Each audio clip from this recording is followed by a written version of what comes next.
And he's currently the Executive Director for Globalization for Cisco and Chief of Staff Smart+Connected Communities there. So, Angshik, thank you. We are running a little bit behind, so I request all the speakers to sort of mind the time a little bit, and please don't mind if I have an alarm going off over there. I'll try to do it like about 5 minutes or 6 minutes before closing. So. I have presentations. Yes, yes. So Shrikant, there's a class hierarchy. If you come from IBM, only then you get it.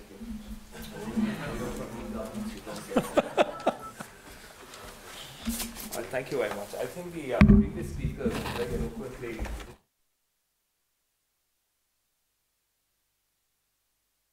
Cisco and IBM. So whatever he said, I'll contest. And I'll see if you can agree with me or disagree with me. But I think the conclusion that I'm likely to make at the end of what I'm about to say might just be identical to what he said. Now let's lay some context to urbanization in India, because I find the notion of system, we find the notion of the word smart very intriguing. A person paints a sidewalk and the city is smart. And the word smart city is becoming almost abused, I think, at least in some parts of the world, when the definition of smart is not consistent with what we have. Sorry,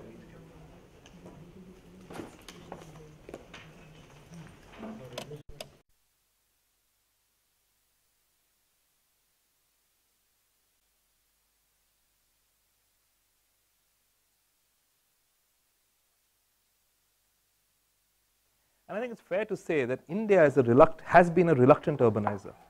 India urbanized in spite of government policies. So if you look back into the budgets of 80s and possibly even late 80s and early 90s, the narrative was that this big bad thing of coming into the cities was contrarian to the larger Indian ethos. And so long as you stayed back in the hinterland, you were doing fabulously well. Therefore, we urbanized in spite of what was the overt policies as driven by the government. And that's a transition that happened primarily because of economic growth and paucity of economic opportunities that the hinterland generally presented to its citizens in India. We then looked at the concept of urbanization a little globally, and I don't know, I mean, I'm a Bangalorean, I've kind of lived in Bangalore my whole life, barring about 10 years in between. I don't know if you realize, just the month of July past, Bangalore became a member of an eclectic club, now euphemistically called the 10 Million Club, wherein Bangalore became the 33rd city globally to have a population of 10 million or more. Just to give you context, if you went back, in the year 1950, there was only one city that had 10 million or more people. And by 2015, around about now, there are 33 cities which officially say that they have more than 10 million citizens. Now, we wanted to understand this narrative a little more because we find that there are some hues of urbanization that are not captured as accurately as they normally do. And I'll just try and show what that analysis showed us. The first one was that we are possibly finding that the hues of urbanization and smart city movement is not consistent across the globe. I'm not sure if you can read my slides accurately, but look at some parts of the world, and we are finding that population in these parts of the world is shrinking and shrinking rapidly. Take large swathes of Europe, and Europe is shrinking and shrinking quite rapidly. Bulgaria, for instance, will have 33% less people by 2050 than it did in the year 2000. Russia will shrink, Germany will shrink, many of the other places will shrink. Also, the other complexity that we are seeing with urbanization is that many of these countries are aging and aging rapidly. Take Japan, for instance. I expect Japan to have 40% of its citizens above the age of 65 by the time they reach 2050. Now, this will have a defined impact on the capacity, on the productive capacities and productivities of these countries. And hence, our assertion is that urbanization in part globally will be determined by immigrative behavior. Those areas where there is defined economic prowess, but not enough productive human capacity, you're likely to see dramatic amounts of urbanization. And that's kind of, in an iterative way being seen in India as well. In areas where there is some degree of economic convergence, there is some amount of capital, there is ability to innovate that attracts human capital from the hinterland or otherwise. And Bangalore is a classic example. Somebody did say that we're urbanizing at the rate of 30 by the minute. Our assertions are that it's roughly between 50 and 60 people who urbanize every minute. And there are likely to be many cities that are going to come up in the near term which don't exist today.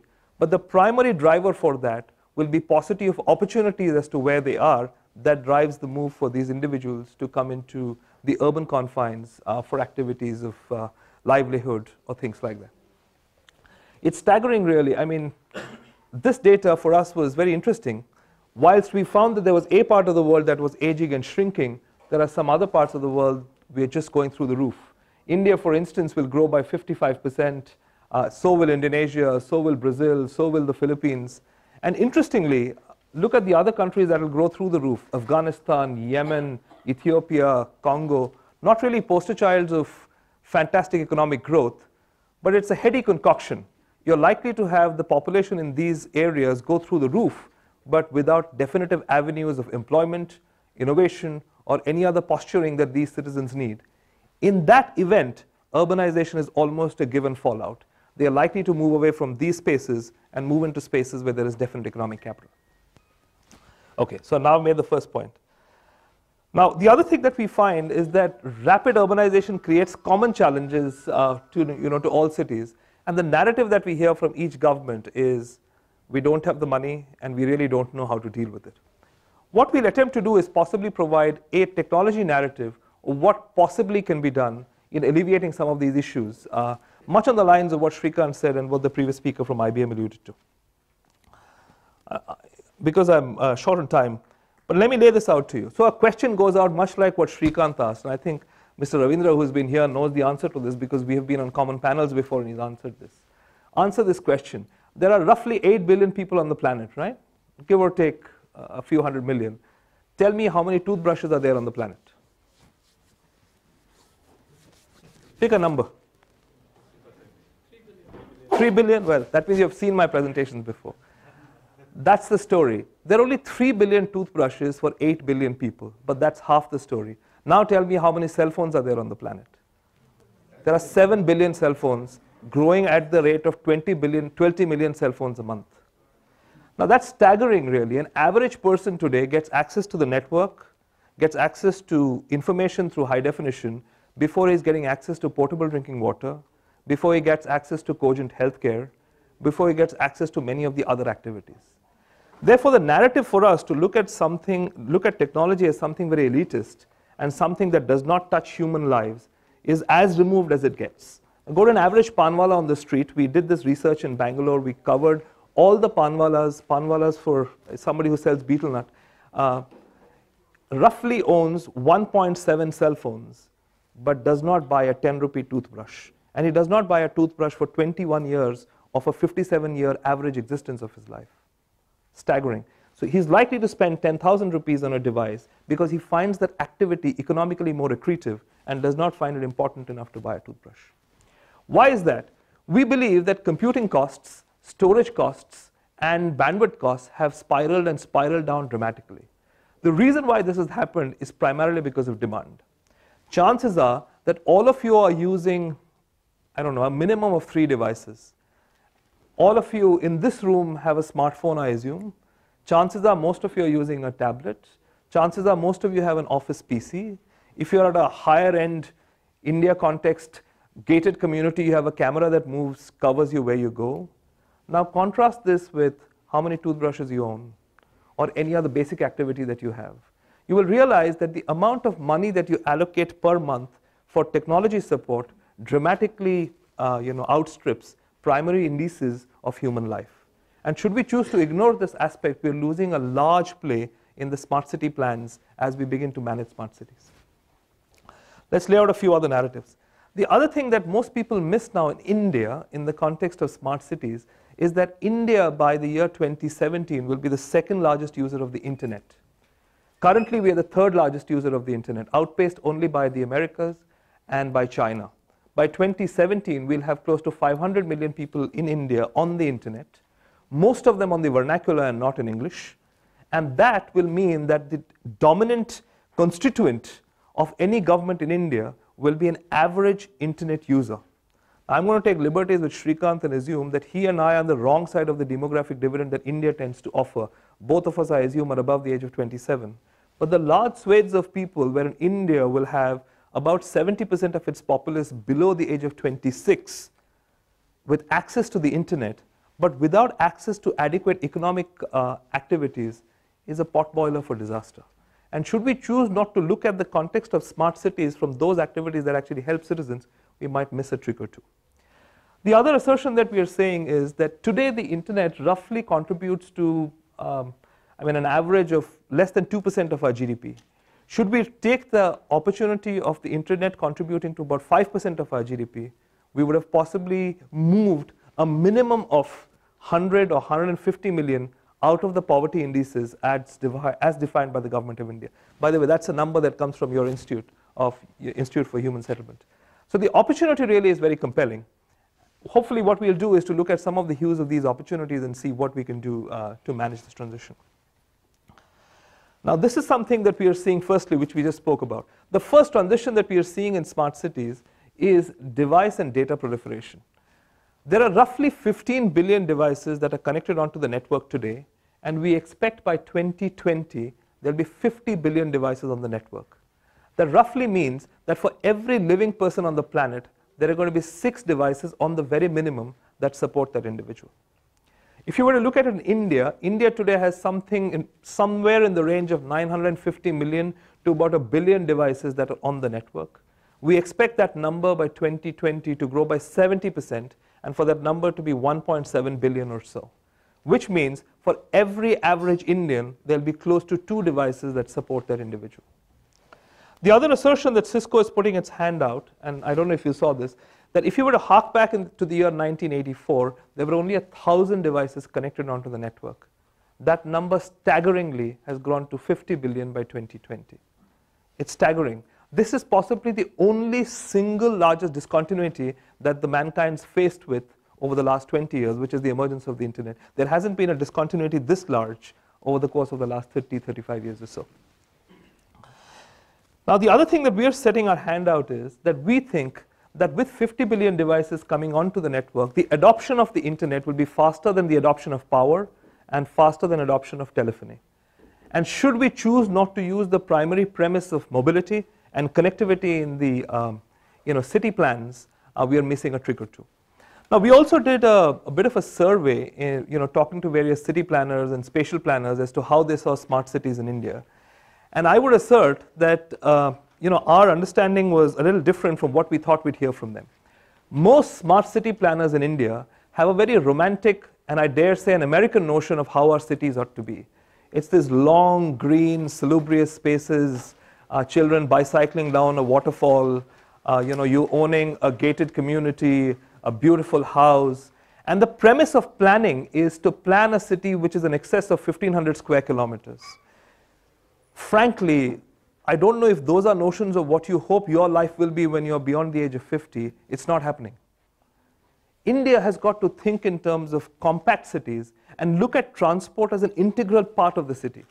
We find that very often people will then firstly design a city and then decide how do you want to commute within that city. And therefore, when we are looking at the newer cities and the newer age cities that are coming up, we've almost had a visceral debate and a very diabolical conversation with the planners to say, why in God's name are you looking for a city which is 1,000 square kilometers with average density within the center of the city being very low and the peripheral density being very high, thereby creating overt demand of people coming into the city and getting out of the city at different points of time.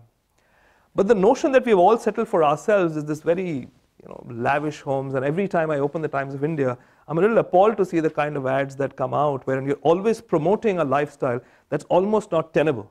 And you're effectively using adequate, I hope Times of India doesn't cover this, I don't have any conflict with them, but effectively what you're doing is catering to a very, very small sliver of the human populace that India has got and presenting that to be the aspirational quotient that most people ought to aspire for. That is patently wrong. And should we choose to do that, we're losing a large trick in the way that we want to manage our spaces. The second transition that we are doing is, most people, when we worked with Professor Ashwin Mahesh and others, we realized that very often the notion of using ICT or using technology to manage a city is either elitist or is an afterthought. There is no planned allocation of budgetary expenses towards technology management for cities, and we did not find it as a planned expense through the 80s and the 90s. At best, the total technology allocations to manage a smart city were less than 2% of the entire budget that was allocated to manage the city. We are asserting that if you can actually raise the bar and raise the percentile allocation from 2% to 4%, you will see a dramatic difference in the operative styles, as also the transparency that's likely to bring in. Essentially, trying to do the same thing that Shrikant's done illustratively, and he's done much more. We are talking to it from a vantage point of connectivity, but Shrikant's actually shown this. It establishes who you are, where is your GIS location, what data do you need, and the more the data, the more transparent it is. And given the fact that 70% of most of us will be below the age of 27, with access to a mobile device, having access to real-time data, the ability of influencing a government or managing a setup becomes far more pronounced with this proposition. So that's the second vote that we're saying, that the need to increase ICT allocations up from 1.5% or 1.7% to about 4% will see a realistic impact on the management of smart cities. Just so that you know, the year of 2013 created more data than all of the 5,000 years of recorded history. And the year of 2014 will create more data than all of 5,001 years of recorded history. Every year, the amount of data that we are going to manage will just be more than all the years put together before. In terms of context, I mean, I'm a geek, a little bit of technology, so I have to say this. The amount of data that will traverse the world by the year 2020, or actually quicker than that, will be 1 zettabyte. The zettabyte is roughly 10 raised to the power of 21 bytes for those who are a little numerically aligned. But let me give you a figurative example. This roughly means that if you had a stack of books from Earth to Pluto and it went 20 times over, that will be 1 zettabyte. That's the amount of data that you'll be managing within 1 year. Most of that data will be video. Chances are that you're using video more immersively today than you ever did in the past. Either consuming news, you're consuming it on the internet, you're consuming it for work or any other purposes. We are finding that the ability to absorb video, either by way of live footage to manage a city, we saw a good example of real-time response to traffic lights, potholes, that going back to central activities. Those planning assertions are currently not part of the planning ethos of the government. And we are asserting very strongly that should you not use video as a primary mode to manage a city, be it for physical safety and security, and to the point that Shrikant made, that increasingly light poles are really important. But what does a light pole do except for providing you lights? You have a full pole which is wired, which is connected. You can have power on Ethernet coming onto that pole. Why not use that pole to mount cameras? Why not use that pole to mount signages? Why not use that pole to mount traffic signages and everything else? We have done this in the city of Barcelona. Now, I don't want to give this example of Barcelona and compare and contrast Bangalore, because there are many hues to how it got implemented in Barcelona. But the narrative really is very compelling. Okay. The other thing that we are finding is that in the absence of technology, delivery really suffers. Currently, we find some 50% of public spending in India actually does not reach the end user. I'm just using some NREGA statistics. If the government of India spends 100 rupees on health and family care, only 36 of it reaches an end user. And that number is a little better on food, wherein that number is about 64. But these are actual numbers that we analyzed data from. Most of it is because there is no platformic solution. There are inherent process issues in the way that the activity is managed, as also there is endogenous corruption that basically many of the government and other individual private citizens engage in. But I don't think we can take away corruption. We can at best minimize it to the best that we can. It will never get eliminated. It's not been eliminated in any part of the world. But the ability for us to improve delivery is very compelling in the wake of using technology platforms. And hopefully, with some of the activities that are currently underway, if we can move that number from 50% to 61%, that immediately means that we're impacting 200 million people and their livelihoods every day. The third assertion that we are coming out for smart cities is healthcare. Healthcare is a staggering issue in India, and it's a big, big crisis that most of us are missing. Most of us in this room, and possibly many of us within India, of the 1.2 billion or 1.3 billion, 400 million of us will have good to fantastic healthcare. But 800 million of us will have no to poor healthcare. We cannot have a country that's got 1 billion cell phones, but poor healthcare. We actually thought of this issue, that this was a problem in India, and then we went to London and did some research in London. If you went to London and you got off at central London, let's say you were in Embankment or Charing Cross or something like that, and you went eastwards and you went eastwards beyond Liverpool Street, you will find that life expectancy actually comes down by 1 year with each tube station straight up to Stratford. Staggering, isn't it? So look at it this way, that somebody who lives in central London has an average life expectancy of 72 or 74, and by the time you reach Stratford, it's 61 or 62. That's no different from Bangalore, by the way. Somebody who lives in Lutyens, Delhi, has an average life expectancy of 71, as contrasted with the India average of 58. Staggering issue. In our primary planning considerations of where smart cities will go and how we'll get managed, healthcare, we believe, is a key issue that we're missing. We also, the other thing that we are possibly not very cognizant of is that the cost of healthcare, chances are that all of you pay some kind of insurance premiums to cover for yourself and for insurance for your own health needs. Look at what you paid 10 years ago and look at what you pay today. The average increase in premiums has been double the price of or the percentage of inflation every year. So if the average inflation index was 10%, your premiums have gone up by 20% every year. This is not tenable in the longer term. And should we choose not to use and hopefully I'll show you some illustrations of what we can do to actually solve this problem, we are sitting on a precipice of a crisis. Our research shows that in 80% of the cases, a patient does not need to touch a doctor. How many times you've been to a doctor and the doctor's actually touched you for the primary diagnosis? Look at it this way. You will find that at 80%, and maybe 80% is an extreme in some instances, he actually comes, looks for your systems externally. There is a paramedic touching you, or at best he looks into you with a torch or some other device, and then recommends a series of tests. And those tests actually form the basis of his prognosis as to what's wrong with you and how do you need to get managed. The question that we are asking is, why would we therefore not use video to make the doctor available to the hinterland and thereby improve the doctor to the patient coverage ratio, which is abysmally low today in India? That's a challenge. Is that an alarm for me? All right, got it. I'll get off very quickly. However, it's all not bad news for companies like us. If I were to increase government spending from 2 to 4%, the total opportunity that technology companies can exploit globally for the next 10 years is $19 trillion. And that's what keeps IBM excited, that's what keeps Cisco excited, that's what keeps a raft of technology companies excited. So when you're actually talking to most of us, and if you're demand generators of what a technology company can offer, come to the party from a position of strength and tell them, you're likely to make money out of it. Let's work on a solution that we can jointly come up with, as opposed to it being a commercial proposition alone. These numbers and aggregate analysis of what Cisco came up with, what Gartner came up with, and what IDC came up with, and we were all within 500 million of each other over a 10-year period, thereby aggregating the total opportunity to be very compelling and something very big that most of us can go after with some degree of sincerity. I now lead a business in India alongside Anil, wherein we are actually running a global smart cities business anchored out of Bangalore.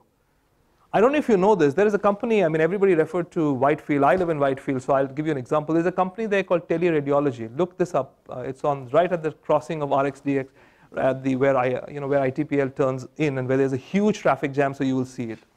I don't know if you know, Tanzania till recently did not have a single pediatric cardiologist. So if there was a child who was born with coronary heart disease or congenital heart disease, there is no chance that the child could get treated in Tanzania.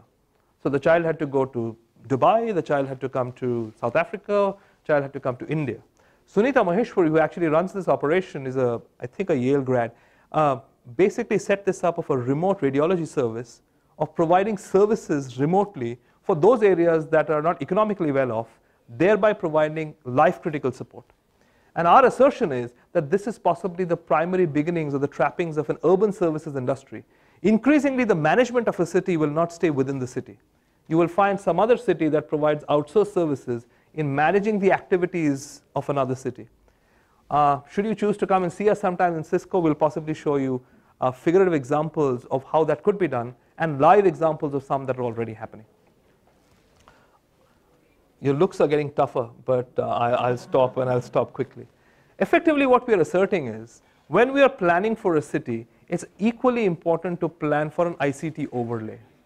Given the fact that there is latent demand and the demand will only get stronger in the next few years for ICT consumption, should you choose to plan a city without ICT considerations and keep it as a subset of the larger MEQ, mechanical and electrical equipment guidelines, you're losing a large trick. Therefore, so long as you have visionary views, you're cognizant of real-time problems, and spend 2% more, the ability for us to actually make a dramatic difference to the lives of the citizens will be here and now. And the sooner you do it, the better it is. I don't want to anger him anymore, so I'm going to take off, and thank you for listening to me. Thank you. Thank you. If you wouldn't mind hanging out here for a second, I'll have... I have. Okay. Oh, thank you. Thank you so much. It was a pleasure having you. Thank you. Thank you, Angshik. That was, maybe I repeated amazing too many times, but that was great. And we're all looking forward to the connected devices of the future.